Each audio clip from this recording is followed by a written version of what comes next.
Assalamualaikum warahmatullahi wabarakatuh. Perkenalkan nama saya M. Egi Pratama dengan NIM 5020241134. Dengan dosen pengampu saya Bapak Dr. Hasanal Mulkan, SHMH.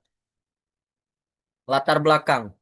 Kasus korupsi Pasar Cinde Palembang bermula dari proyek revitalitas pasar yang mangkrak dan menimbulkan kerugian bagi pedagang dan negara.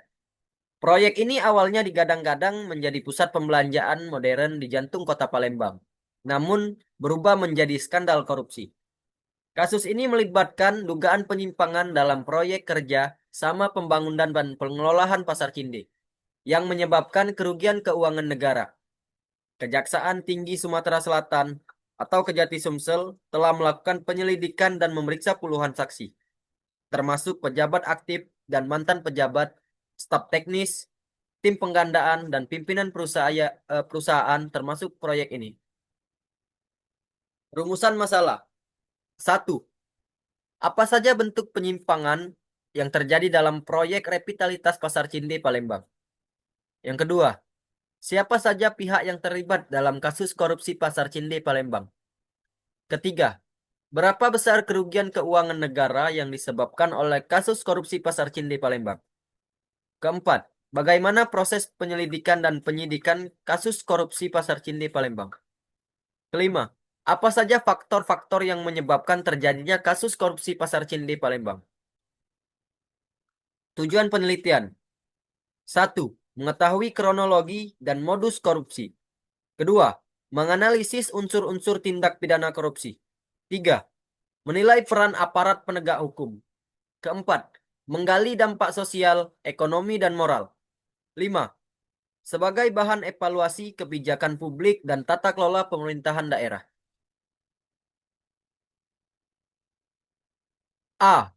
Kronologi kasus.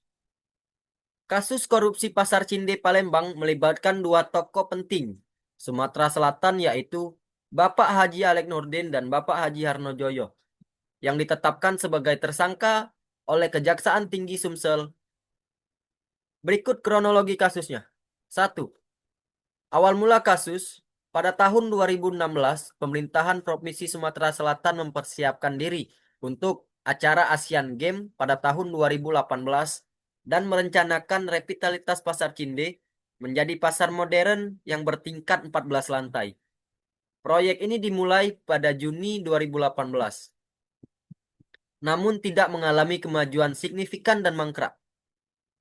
Kedua, penetapan tersangka. Pada tanggal 2 Juli 2025, penyidik menetapkan mantan gubernur Sumatera Selatan yaitu Bapak Haji Alek Nurdin sebagai tersangka berdasarkan pemeriksaan 74 saksi dan alat bukti yang cukup. Kemudian pada tanggal 7 Juli 2025, mantan wali kota Palembang Bapak Haji Harnojoyo juga ditetapkan sebagai tersangka. 3. Penyimpangan. Kasus ini melibatkan penyimpangan dalam proses penggandaan mitra kerja sama yang tidak sesuai aturan. Pemotongan bea perolehan hak atas tanah dan bangunan atau BPHTB yang merugikan negara dan aliran dana merugikan dari mitra kerja sama kepada pejabat yang terkait. Keempat, kerugian negara. Negara diperkirakan mengalami kerugian hampir 1 triliun rupiah, termasuk nilai cagar budaya yang hilang sebesar 892 miliar, dana masyarakat pembeli kios sebesar 43,6 miliar rupiah, dan potensi pendapatan BPHTB yang tidak terrealisasi sebesar 1,2 miliar rupiah. 5. Dampak. Kasus ini juga berdampak pada lebih dari 100 pedagang yang telah membeli kios di Pasar Cinde dan merugi karena tidak memiliki kejelasan status. B.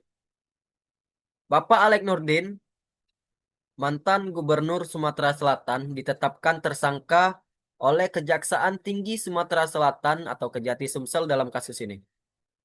Kedua, Bapak Ardani atau Wakil Bupati Ogan Ilir, mantan Kabiro Hukum Setda Pemprov Sumsel diperiksa Kejati sebagai saksi.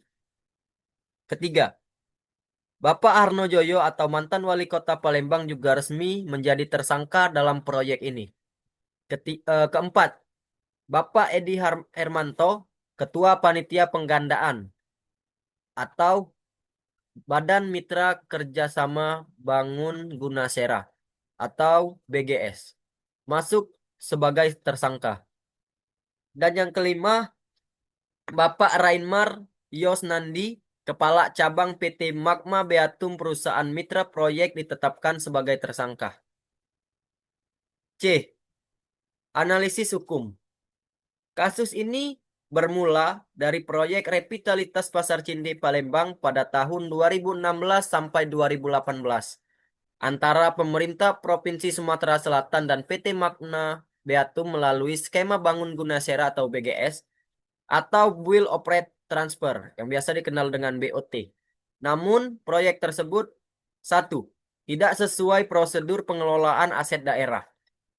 Dua, tidak memenuhi ketentuan penggandaan barang dan jasa pemerintah. Tiga, menyebabkan kerugian keuangan negara serta masyarakat pedagang.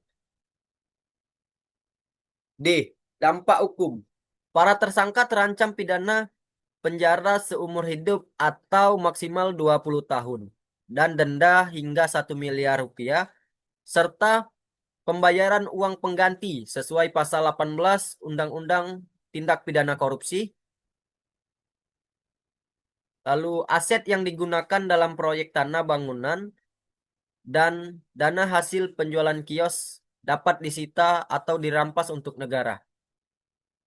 Ketiga, Pemkot dan Pemprov dapat digugat ganti rugi secara perdata oleh pedagang atau investor yang dirugikan.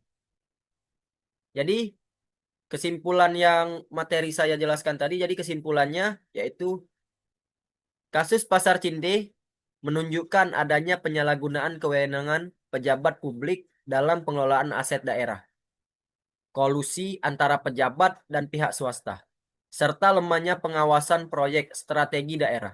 Dari perspektif hukum pidana, unsur tindak pidana korupsi terpenuhi secara formil dan material. Karena yaitu satu, adanya tindak melawan hukum. Kedua, adanya penyalahgunaan kewenangan. Ketiga, menimbulkan kerugian negara. Dan yang terakhir, menguntungkan pihak tertentu. Terima kasih. Saya akhiri. Wassalamualaikum warahmatullahi wabarakatuh.